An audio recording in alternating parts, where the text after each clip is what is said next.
The Hitchhiker's Guide to the Galaxy, Chapter 13.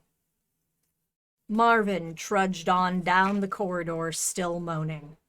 And then, of course, I've got this terrible pain in all the diodes down my left-hand side. No, said Arthur grimly as he walked along beside him. Really? Oh, yes, said Marvin. I mean, I've asked for them to been replaced, but no one ever listens. I can imagine. Vague whistling and humming noises were coming from Ford. Well, well, well, he kept saying to himself, Zaphod Beeblebrox. Suddenly Marvin stopped and held up a hand. You know what's happening now, of course. No, what? Said Arthur, who didn't want to know. We've arrived at another one of those doors. There was a sliding door let into the side of the corridor. Marvin eyed it suspiciously. Well, said Ford impatiently, do we go through? Do we go through? Mimicked Marvin. Yes, this is the entrance to the bridge. I was told to take you to the bridge. Probably the highest demand that will be made on my intellectual capacities today, I shouldn't wonder. Slowly, with great loathing, he stepped toward the door, like a hunter stalking his prey. Suddenly, it slid open. Thank you, it said, for making a simple door very happy. Deep in Marvin's thorax, gears ground. Funny, he intoned funerally, how just when you think life can't possibly get any worse, it does. He heaved himself through the door and left Ford and Arthur staring at each other and shrugging their shoulders. From inside, they heard Marvin's voice again. I suppose you'll want to see the aliens now, he said. Do you want me to sit in a corner and rust, or just fall apart where I'm standing?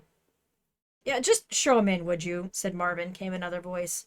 Arthur looked at Ford and was astonished to see him laughing. What's... Shh, said Ford. Come on in. He stepped through into the bridge.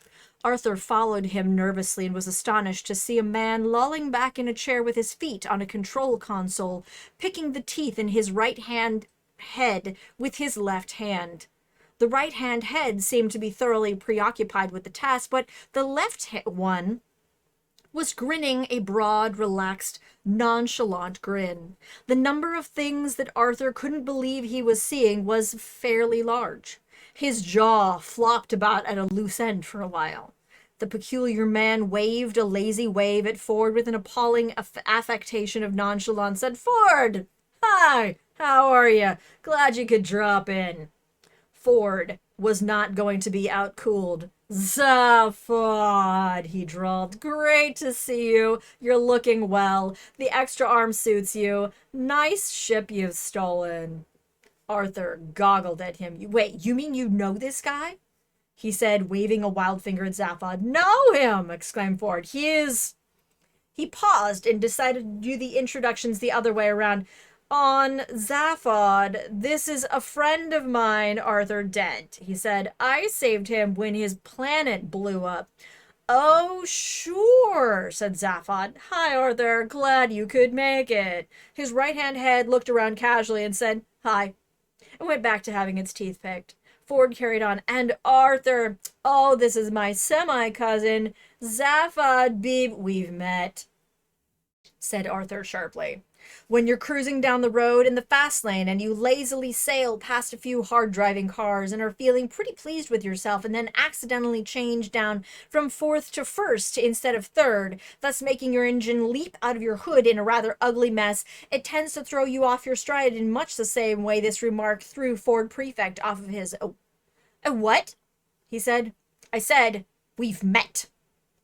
Zaphod gave an awkward sort of surprise and jabbed a gum sharply.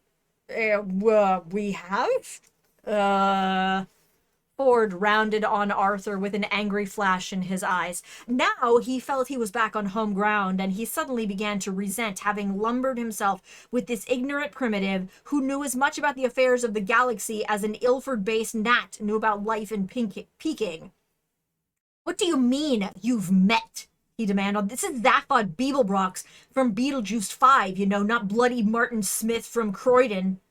I don't care, said Arthur coldly. We've met, haven't we, Zaphod Beeblebrox, or should I say, Phil? What? Shouted Ford. You'll have to remind me, said Zaphod. I've a terrible memory for species. It was at a party, pursued Arthur. Yeah, well, I doubt that, said Zaphod. Cool it, will you, Arthur? Demanded Ford. Arthur would not be deterred. A party 6 months ago, on Earth, in England. Zaphod shook his head with a tight-lipped smile. London, insisted Arthur. Islington. Oh, said Zaphod with a guilty start. Oh, that party. This wasn't fair on Ford at all. He looked backward and forward between Arthur and Zaphod. What? He said to Zaphod. You don't mean to say you've been on that miserable little planet as well, do you? No, of course not. Well, I mean, I may have just dropped in briefly, on my way somewhere. But I was stuck there for 15 years. Well, I didn't know that, did I? Well, what were you doing there? Just, looking about. He gate-crashed a party, said Arthur, trembling with anger. A fancy dress party. It would have to be, wouldn't it? Said Ford. At this party, persisted Arthur, was a girl. Oh, well, look, it doesn't matter now. The whole place has gone up in smoke anyway. I wish you'd stop sulking about that bloody planet, said Ford. Who was the lady? Oh, just, somebody. Well, right, I wasn't doing very well with her. I'd been trying all evening. Hell, she was something, though. Beautiful, charming, devastatingly intelligent. At last, I'd got her to myself for a bit and was playing her with a bit of talk when this friend of yours barges up and says, Hey, doll, this guy boring you? Why don't you talk to me instead? I'm from a different planet. I never saw her again. Zaphod! Exclaimed Ford. Yes, said Arthur, glaring at him, trying not to feel foolish. He only had the 2 arms and the 1 head, and he called himself Phil, but... You must admit, he did turn out to be from another planet, said Trillian, wandering into sight at the end of the bridge. She gave Arthur a pleasant smile, which settled on him like a ton of bricks, and then turned her attention to the ship's controls again. There was silence for a few seconds, and then out of the scrambled mess of Arthur's brain crawled some words. Trisha McMillan? What are you doing here? Same as you, she said. I hitched a lift. After all, with a degree in math and another in astrophysics, what else was there to do? It was either that or dole the Q again on Monday. Infinity minus 1, chattered the computer. Improbability sum now complete. Zaphod looked about him at Ford, at Arthur, and then at Trillian. Trillian, he said, is this sort of thing going to happen every time we use the improbability drive? Very probably, I'm afraid, she said.